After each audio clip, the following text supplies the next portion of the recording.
ертеде шал мен кемпір өмір сүріпті.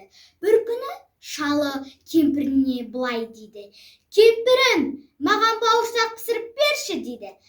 «Неден пісіріп берем, ұн жоқ қой үйде» дейді.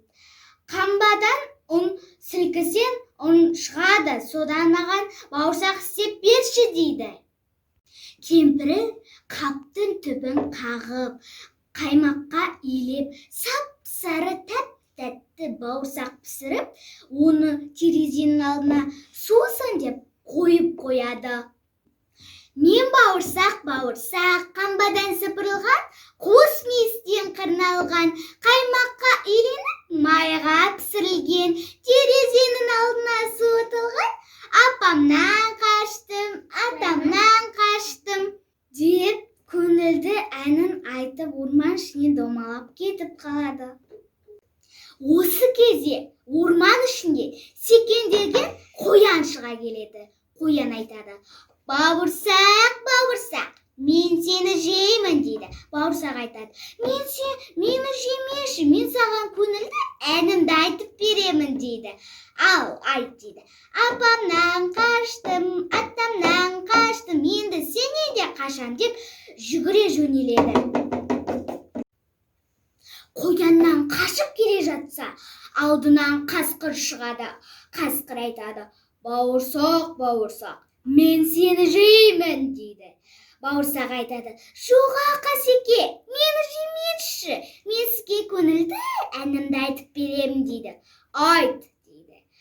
«Апамнан қаштым, атамнан қаштым, қояннан қаштым, ал сенен дейін қашып кетем» дейді. Аз жүрді ме, көп жүрді ме, алдынан қорбандаған аю шығады.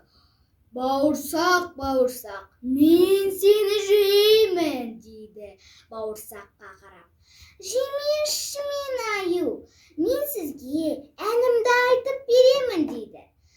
Аю айтады, құлақ салып тыңдайды: «Апамнан қаштым, атамнан қаштым, қояннан қаштым, қасқырдан қаштым, ал сенен де қашам» деп қашып кетеді.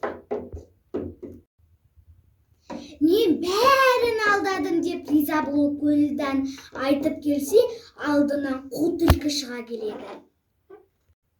Түлкі айтады: «Бауырсақ, мен сені жеймін» дейді. Бауырсақ айтады: «Жоқ, мені жемеңізші, алдымен менің әнімді айтып алайын. Апамнан қаштым, атамнан қаштым, қояннан қаштым, қасқырдан қаштым, аюдан қаштым, ал енді сенен де қашам». «Жоқ, бауырсақ, мен кәртейдім, құлағым естімейді. Тұмсығыма тұрып айтшы: апамнан қаштым, атамнан қаштым» деп бауырсақты түлкі жеп қояды. Мақсаты үлкендерді тыңдау керек. Болмаса, өмірде де түлкі сияқты қу адамдарға кездесіп қалулары мүмкін.